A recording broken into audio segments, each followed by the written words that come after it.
Hello dear students, we are on to the next part of the lesson on the Guptas in history. Prior to this, we had learnt about the introduction of the Gupta region. The Gupta's reign was started with Sri Gupta, while Chandragupta I considered as the founder of the Gupta Empire. After the next important ruler we had learnt, it was Samudragupta, who was considered as Napoleon of India. And the third important ruler of the Guptas is Chandragupta II, also known as Vikramaditya.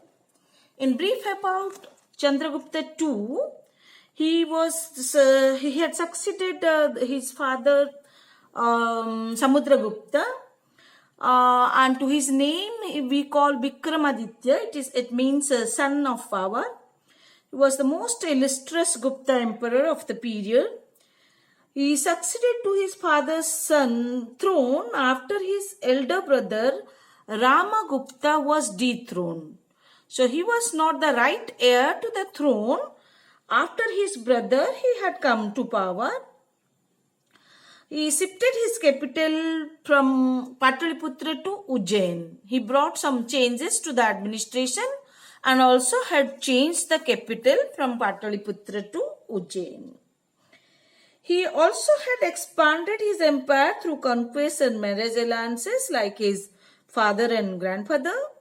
He succeeded in conquering the western regions called the Malwa in Gujarat, and also had been successful in establishing trade contacts with the access to the ports. This indirectly had helped the Guptas in trade and commerce. It was during the time of Chandragupta II that there were 9 important scholars lived in his court known as the Navaratnas. So let's see what we have to learn. Chandragupta II was also known as Vikramaditya, Vikram and Aditya, that means son of power. He had succeeded Samudragupta and inherited the military genius from his father. And next the territories of Sakas, of Malwa, Gujarat and Saurashtra. These were the 3 regions of the Saka kings. He annexed them, won them, and thus got the title as Shakari.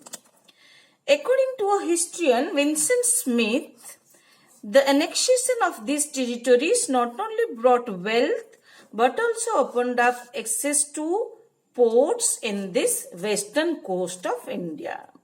He was in direct touch with the seaborne commerce with Europe through Egypt. This had helped when he had defeated the Saka kings in the region around Malwa, Gujarat and Saurashtra. He maintained matrimonial alliance with the neighboring kingdom, basically the Nagas, and also the southern kingdom, the Vakatakas. With the matrimonial alliance, he had extended his territory of reign. His daughter's marriage with Rudrasena II of Vakataka made him establish political influence in the Deccan, the Vakataka region of the ruling of the Deccan region. During his time of rule or during his reign, Fahian, a Chinese pilgrim, had visited India and mentions about the information about the Gupta Empire. Chandragupta II, like his father Samudragupta, had issued a wide varieties of coins. In one of the coins, it is seen that representing he himself slaying a lion. Samudragupta is seen holding a veena, while it shows that he was a lover of music.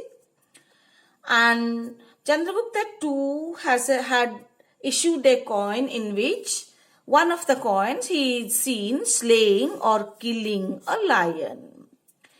His court is said to have been adorned with 9 scholars or 9 gems They were known as Navaratnas. Navaratnas were 9 jewels. They were 9 important scholars of different field in his kingdom. He was succeeded by his son Kumaragupta. After Chandragupta II, the Gupta Empire went into the hands of Kumaragupta. Kumaragupta was not a military genius or strong as his father or grandfather. So, during the reign of Kumaragupta, the Hunas, a barbarian tribe of Central Asia, invaded India to the Gupta Empire for the first time. No Hunas from Central Asia had ever come to invade Indian territory, but it was done during the period of Kumaragupta, who had succeeded Chandragupta II. It shows the weakness of the Gupta rulers during the time of Kumaragupta.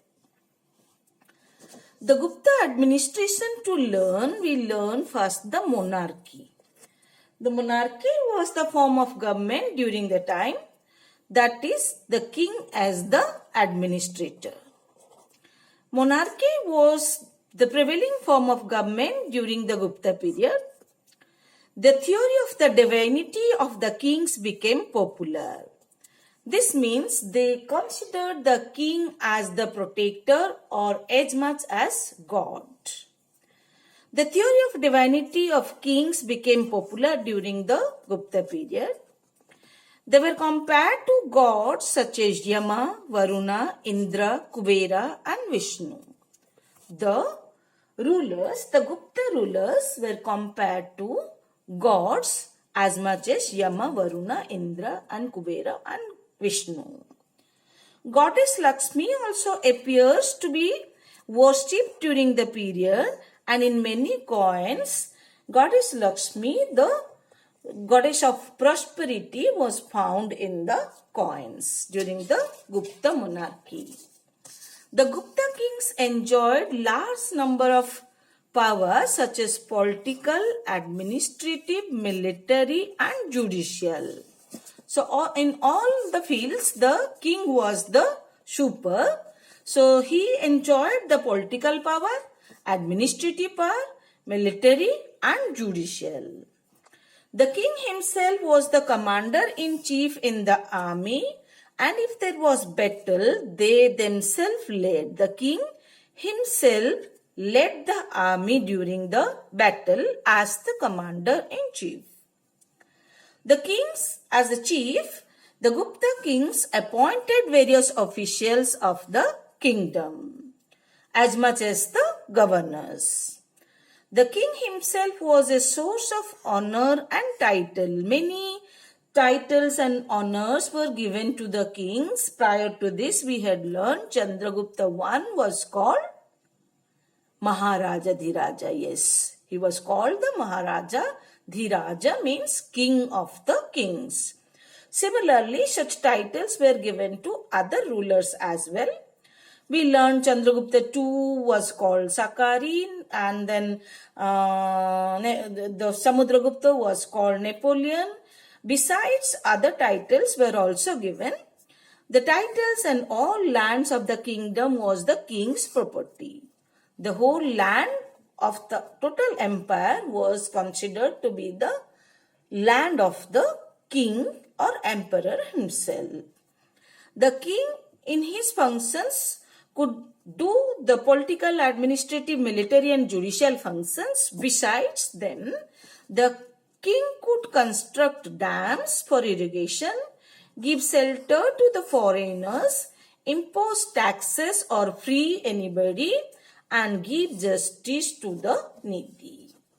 The titles given to the kings were Maharaja Dhiraja, Parameshwara, Paramabhattaraka. Despite the divine elements attributed to the Gupta kings, the Brahmanas, the prior or the topmost class of the society, was always standing as a check. The Brahmana is the chief custodian and exercised a check on the royal powers by interpreting the laws. Whatever laws were installed by the kings or emperors, They were cross-checked by the Brahmanas because they were the most learned class of the society. That was how the monarchy was practiced. The monarch or the king was the head of the all administration.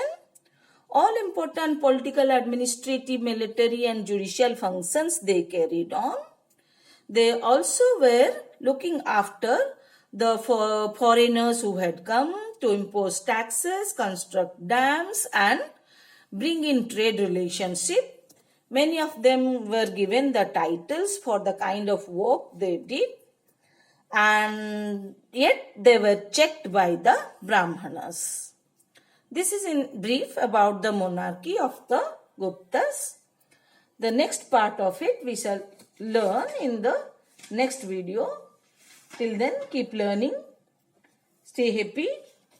Bye-bye.